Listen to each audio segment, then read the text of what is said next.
ക്ഷേത്രപ്രവേശന വിളംബരം. തിരുവിതാംകൂറിലെ അവർണ്ണരായ ഹൈന്ദവർക്ക് ക്ഷേത്രങ്ങളിലേക്കുള്ള പ്രവേശനത്തിന് കാരണമായ വിളംബരം. ക്ഷേത്രപ്രവേശന വിളംബരം പുറപ്പെടുവിച്ചത് 1936 നവംബർ 12.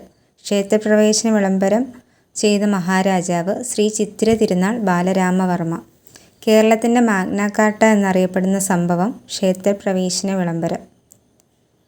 ക്ഷേത്രപ്രവേശന വിളംബരം എഴുതി തയ്യാറാക്കിയത് ഉള്ളൂർ എസ് പരമേശ്വരയ്യർ. ആധുനിക കാലത്തെ മഹാത്ഭുതം എന്ന് ക്ഷേത്രപ്രവേശന വിളംബരത്തിനെ വിശേഷിപ്പിച്ചത് ഗാന്ധിജി.